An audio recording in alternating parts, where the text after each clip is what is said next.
Bismillahirrahmanirrahim. Assalamualaikum warahmatullahi wabarakatuh. Alhamdulillah, wassalatu wassalamu ala rasulillah wa ala alihi wa sahbihi wa man wala.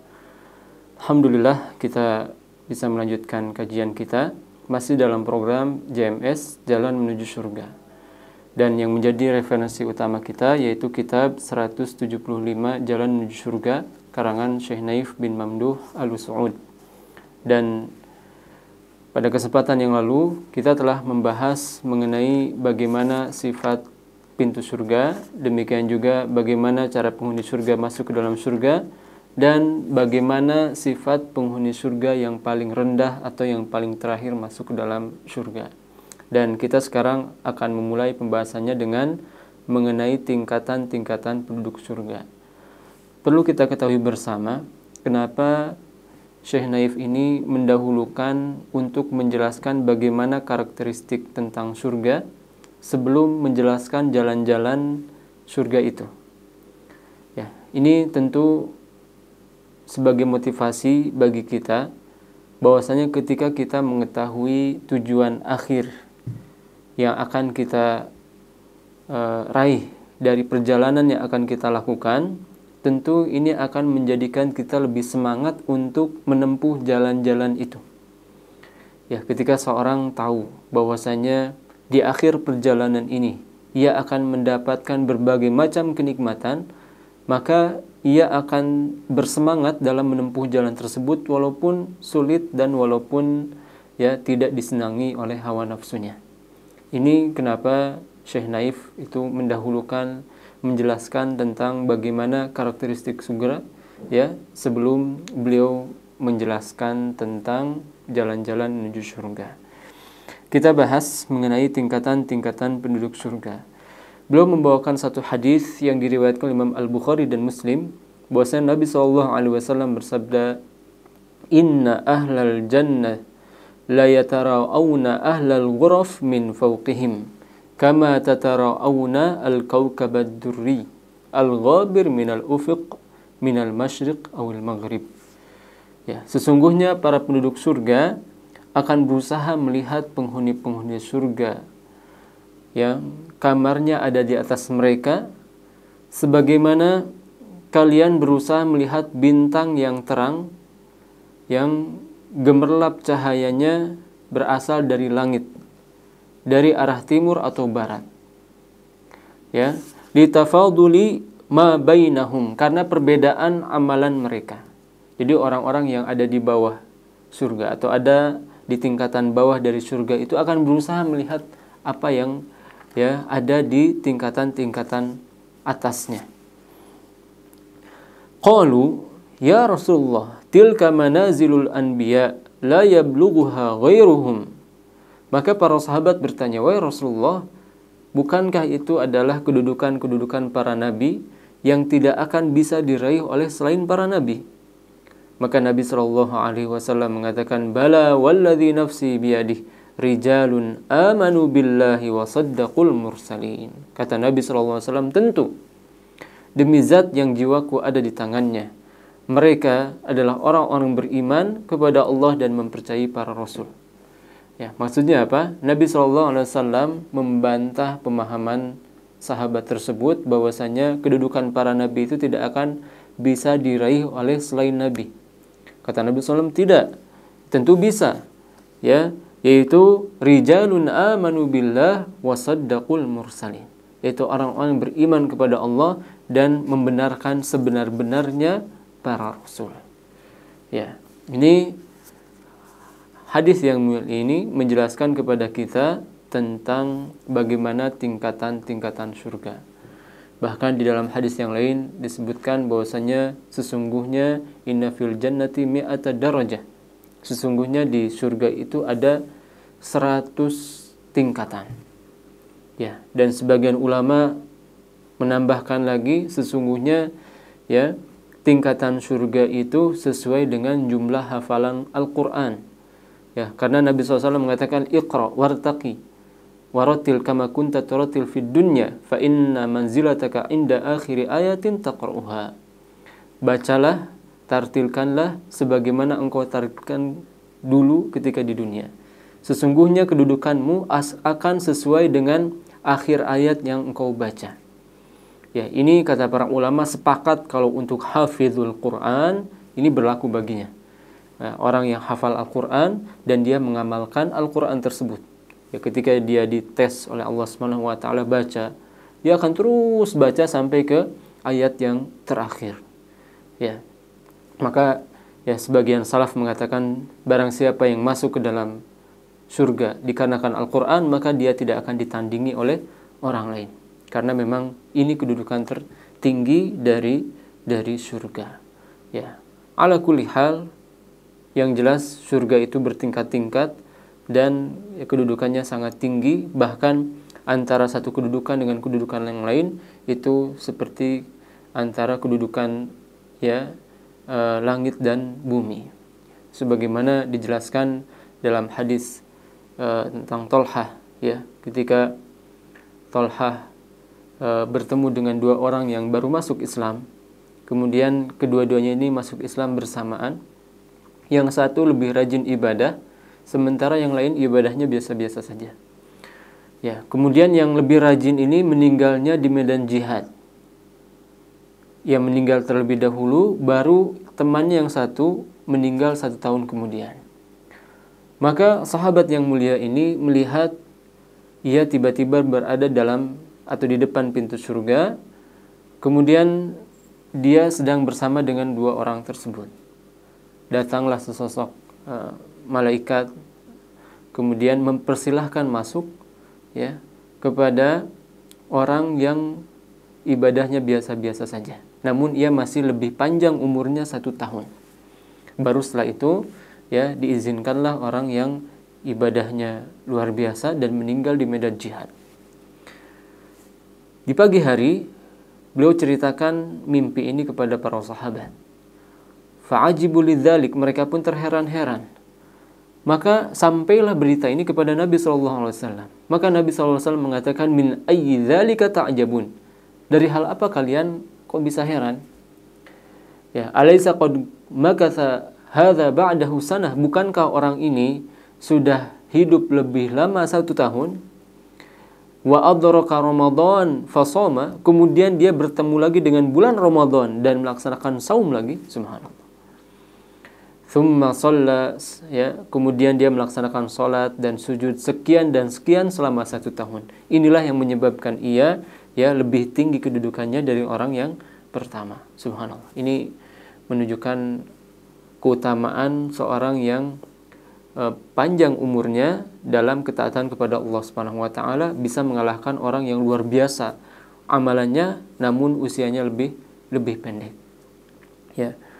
Maka ya Nabi SAW melanjutkan, sesungguhnya antara keduanya ya itu sejauh timur dan barat. Ya. Jarak antara keduanya sejauh timur dan barat atau sejauh langit dan bumi. Ya, maka ini menunjukkan kepada kita bahwasanya jarak antara satu tingkatan dengan tingkatan yang lain di surga itu sangat-sangat jauh. Ya. Namun Allah Subhanahu wa taala berikan kemampuan bagi para penghuni surga untuk bisa ingin melihat ya kedudukan surga bagi saudaranya yang ada di atasnya. Ini berkaitan dengan pembahasan pertama kita. Kemudian pembahasan nomor 5 tentang sifat bangunan surga, debunya dan bebatuannya. Diriwayatkan dari sahabat Abu Hurairah radhiyallahu anhu bahwasanya ya kami pernah bertanya, wahai Rasulullah, berikanlah kepada kami kabar tentang surga. Bagaimana bangunannya? Maka Nabi SAW pun menjawab dalam hadis yang diriwayatkan oleh Imam Ahmad, dan Syekh Albani mengatakan hadisnya hasan li ghairihi. Bisa kita jadikan landasan dalam beragama. Nabi SAW mengatakan labinatu dzahabin. Bangunan surga itu ada bata emasnya. Walabinatu fiddah, ada bata peraknya. Wa milatuha al-misk, Ya, lantainya adalah minyak kasturi.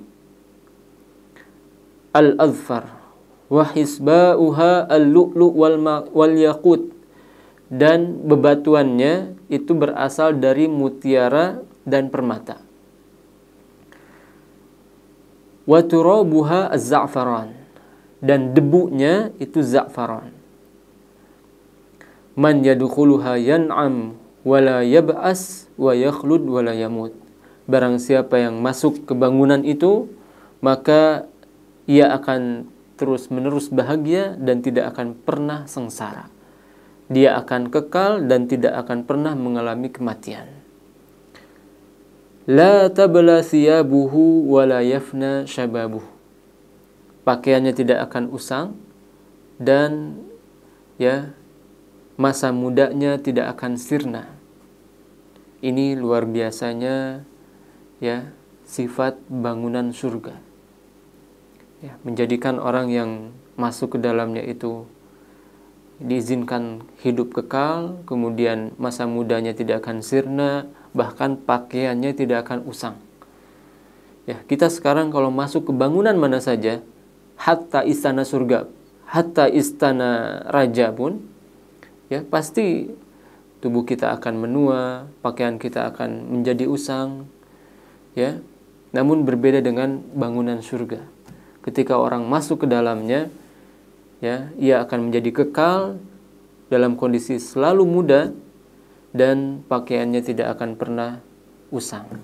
Ini kedahsyatan, keajaiban dari bangunan surga. Terlebih lagi barusan kita dengarkan bagaimana bahan-bahan untuk membangun bangunan surga itu luar biasa mewah sekali.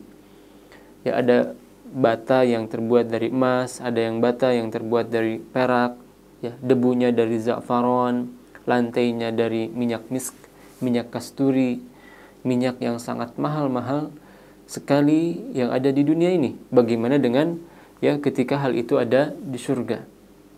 Minyak kasturi yang di dunia saja itu harganya bisa sampai puluhan juta rupiah, yang berasal dari keringat kijang dan wanginya luar biasa harum dan awet dan bisa tercium dari jarak jauh.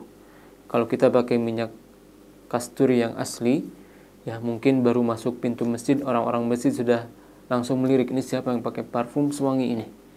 Ya, itu dahsyatnya minyak kasturi. Yang sedahsyat itu akan dijadikan lantai ya pada bangunan surga. Demikian juga permata dan mutiara.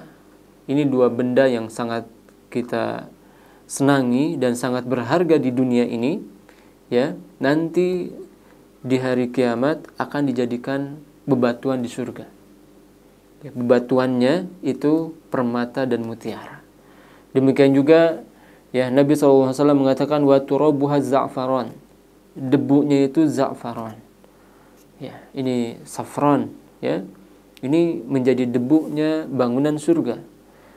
Barang siapa yang masuk ke dalamnya tidak akan pernah sengsara, akan senantiasa bahagia dan tidak akan sirna masa mudanya dan tidak akan usang pakaiannya. Ini dahsyatnya sifat bangunan surga. Kemudian beliau membawakan hadis yang lain, hadis yang diriwayatkan oleh Imam At-Tabrani dan Al-Bazzar, dan hadis ini disahihkan oleh Syalbani dalam kitab Sahih At-Targhib wa Tarhib. An Abi Sa'idin radhiyallahu anhu qala khalaqallahu azza wa jalla al-jannata labinatun min dhahabin wa labinatun min fiddah.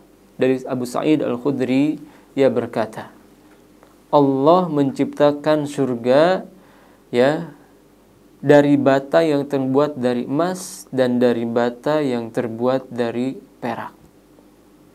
Ya, tentu hadis seperti ini tidak mungkin didengar oleh Abu Sa'id Al-Khudri dari selain Rasulullah, karena ini berbicara tentang hal gaib dan ia pun tidak akan berani untuk berbicara atas logikanya. Ya, para ulama mengatakan bahwasanya ketika sahabat bercerita tentang hal yang gaib, ini menunjukkan bahwasanya ucapannya itu bisa diketahui diambil dari Rasulullah SAW. Abu Sa'id mengatakan Allah menciptakan surga ya, batanya ada yang terbuat dari emas dan ada yang terbuat dari perak. Ya, sama seperti hadis yang pertama tadi. Wa milatuhal misk. Kemudian lantainya terbuat dari minyak kasturi. Wa qala laha takallami. Kemudian Allah berfirman kepada surga ini, bicara engkau. Allah izinkan ya surga untuk berbicara. Faqalat, maka surga berbicara, qad aflahal mu'minun. Sungguh beruntung orang-orang yang beriman. Maka para malaikat pun mengatakan, tuba lak manzilul muluk. Beruntungnya engkau. Engkau adalah rumahnya para raja. Ini yang diucapkan oleh para malaikat kepada surga. Ya. Ini merupakan hal gaib yang wajib kita imani karena disampaikan oleh sahabat yang mulia Abu Sa'id Al-Khudri, yang mana hal ini tidaklah ia akan sampaikan kecuali ia dengar dari Rasulullah Shallallahu Alaihi Wasallam. Perhatikan bagaimana dahsyatnya bangunan surga. Batanya ada yang terbuat dari emas dan ada yang terbuat dari perak. Bayangkan kalau ada satu bata ya di dunia ini terbuat dari emas, kemudian ditempelkan ke rumah. Satu bata, dua bata, terus ditempelkan. Kemudian di sebagian ruangannya menggunakan bata yang terbuat dari perak. Kira-kira kalau rumah itu dijual, harganya berapa? Itu yakin bukan miliaran lagi, mungkin triliunan atau di atas triliun. Ya, inilah rumah yang akan disiapkan bagi orang-orang yang beriman kepada Allah dan Rasul-Nya. Itu rumah yang batanya ada yang terbuat dari emas, ada yang terbuat dari perak. Lantainya dari minyak kasturi. Kemudian Allah berfirman, berbicaralah engkau. Ya, kemudian surga itu mengatakan, qad aflahal mu'minun. Beruntunglah orang-orang yang beriman. Sehingga malaikat pun mengatakan, tuba lakum. Beruntunglah engkau. Tuba lak manzilul muluk. Ya, beruntunglah engkau adalah rumahnya para raja. Ya, lihat bahwasanya di hadis yang mulia ini menjelaskan kepada kita bahwa surga itu akan berbicara. Sebagaimana neraka pun ya, Allah firmankan neraka itu akan bicara. Ya. Demikian juga di dalam hadis yang mulia Nabi SAW mengabarkan neraka pun akan bicara. Ketika Allah Subhanahu wa taala berfirman hal mim mazid di surat Qaf, itu merupakan ya hikayat ucapan Allah tentang ucapan neraka. Ketika neraka diisi ya oleh para penduduknya, maka neraka mengatakan hal mim mazid, ya Allah, adakah tambahan lagi? Subhanallah. Ya, padahal kita ketahui ya, penduduk neraka itu akan menjadi makhluk yang besar-besar. Giginya saja itu seukuran gunung Uhud, giginya. Ya. Oleh karenanya tidak heran jika neraka ini disebutkan dalam hadis yang sahih itu ditarik menggunakan 70.000 tali kekang. Ya, ditarik dengan ya 70.000 tali kekang. Dan setiap tali kekangnya dibawa dengan 70.000 malaikat. Ya, ini makhluk yang sangat besar. Ya, Allah Subhanahu wa taala mengatakan waji ayauma idzim bi jahannam. Dan ketika itu neraka didatangkan, diseret ya. Dan dalam kondisi yang sangat dahsyat, orang-orang pun melihat bagaimana kedahsyatan neraka. Ya, makhluk yang sangat besar karena penghuninya akan menjadi makhluk-makhluk besar. Dan yang menjadi penghuni neraka itu bukan 1-2 orang, banyak sekali, belum lagi dari bangsa jin. Ya, maka Allah Subhanahu wa taala mengatakan tentang ucapan neraka, hal mim mazid, adakah tambahan lagi ya Allah? Ya. Maka di dalam hadis dijelaskan fawadha'a, Allah Subhanahu wa taala meletakkan kedua telapak kakinya. Allah meletakkan telapak kakinya ya di neraka itu, ya ditekankan seperti itu. Kemudian ia mengatakan qattun qat, cukup ya Allah, cukup ya Allah, cukup ya Allah, cukup ya Allah. Ini hal yang gaib ya, tidak bisa kita bayangkan. Jangan dibayangkan telapak kaki Allah dengan telapak kaki kita. Ya, kemudian terbayang bagi kita, oh berarti ya telapak kaki Allah lebih kecil dari neraka. Jangan dibayangkan seperti itu. Ya, pasti Allah itu jauh zatnya lebih besar dari neraka. Bahkan walaupun hanya kakinya. Ya, ini juga menjelaskan kepada kita bahwasanya Allah SWT memiliki kaki, sebagaimana Allah SWT memiliki tangan. Bal yadahu mabsutatan. Bahkan tangan Allah itu terbentang. Ini Allah jelaskan ketika orang-orang Yahudi mengatakan waqalatil yahud yadullahi maglulah. Orang-orang Yahudi mereka mengatakan tangan Allah itu terbelenggu, maksudnya bakhil. Maka Allah SWT bantah mereka dengan lembut sekali. Bal yadahu mabsutatan. Akan tapi tangan Allah itu terbentang. Ya, demikian juga ada hadis dan ayat yang lain yang menjelaskan bahwasanya Allah SWT memiliki tangan, dan ini tidak bisa kita bayangkan karena ini di luar nalar kita. Namun yang jelas ya, lihat bagaimana Allah SWT menjelaskan ya tentang keagungan surga ini. Berbicara engkau, ya, maka surga pun berbicara qad aflahal mu'minun. Beruntunglah orang-orang yang beriman. Ya, dan para malaikat pun makhluk-makhluk yang mulia, mereka mengatakan tuba, selamat. Engkau adalah makhluk yang paling ya mulia karena menjadi tempatnya para raja di akhirat. Ya. Ini hadis kedua yang merupakan ya pelengkap dari pembahasan yang kelima tentang sifat bangunan surga, debunya dan bebatuannya. Kita sekarang masuk ke pembahasan yang keenam tentang sifat kamar-kamar surga. Nabi SAW bersabda dalam hadis yang diriwayatkan oleh Imam At-Tabrani dan Syekh Albani mengatakan hadis hasan sahih. Bahwasanya Nabi SAW bersabda, inna fil jannati ghurafan yura dhahiruha min batiniha. Sesungguhnya di surga itu ada kamar-kamar yang bagian luarnya terlihat dari bagian dalamnya. Wa batinuha min dhahiriha. Dan bagian dalamnya terlihat dari bagian luarnya. Faqala Abu Malik al-Ash'ari, ketika itu sahabat yang mulia Abu Malik berkata, liman hiya ya Rasulullah? Untuk siapakah kamar-kamar tersebut wahai Rasulullah? Maka Nabi SAW mengatakan, liman atawbal kalam wa at'amat ta'am wa batan qa'iman wa nasun yam. Kamar-kamar tersebut Allah SWT siapkan bagi orang yang ucapannya baik, ucapannya lembut, tidak suka berbicara kasar, tidak suka ketus dalam berbicara.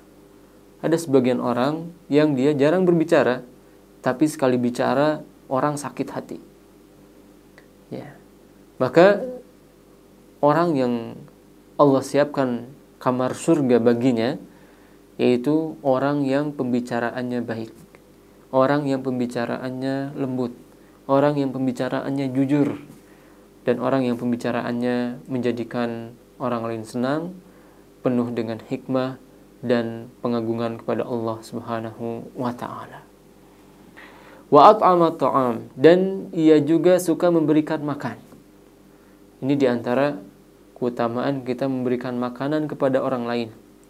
Maka jangan sampai ada di antara kita, kalau misalkan masuk ke rumah makan, kemudian kita yang bayarin, ya masuk lagi ke rumah makan, kita lagi yang bayarin.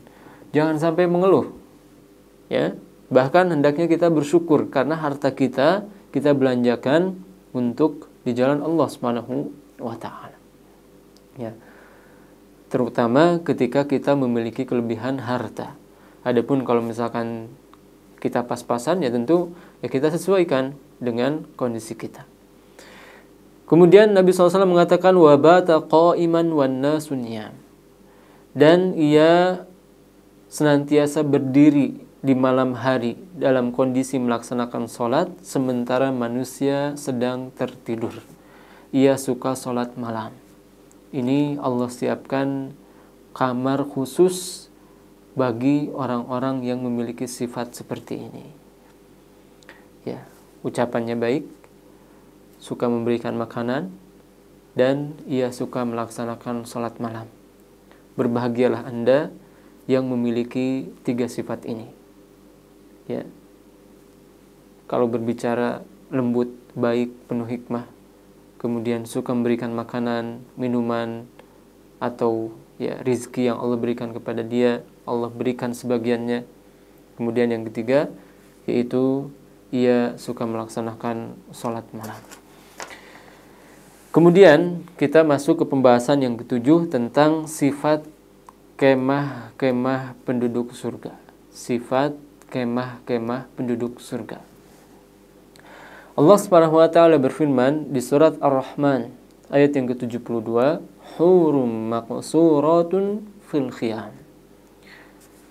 Bidadari-bidadari surga yang jelita, putih, bersih itu dipingit dalam tenda-tenda, dalam kemah-kemah.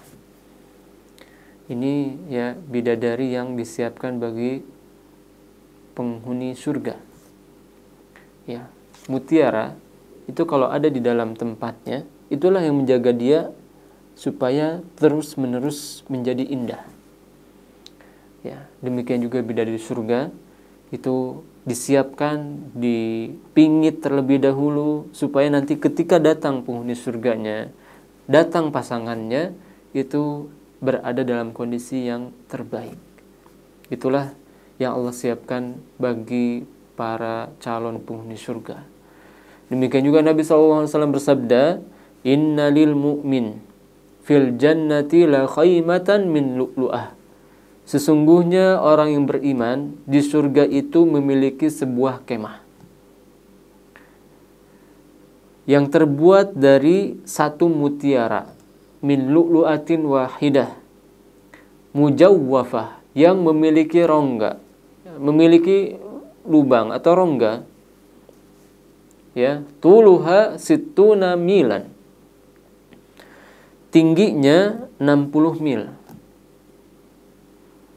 Lil mu'min fiha ahlun, dan bagi orang yang beriman, ya, ia akan memiliki istri-istri, yatufu alaihimul mu'min fala yara ba'duhum ba'da.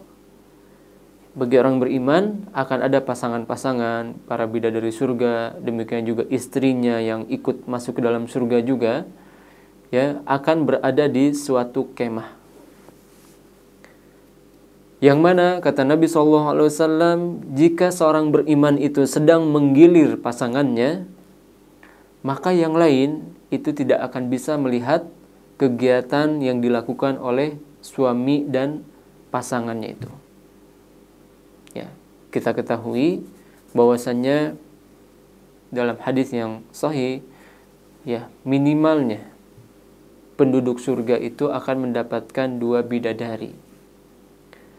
Ya, adapun khusus bagi orang yang syahid, Nabi SAW mengatakan li syahidi sittu khisal. Bagi orang yang wafat di medan jihad ada 6 keutamaan.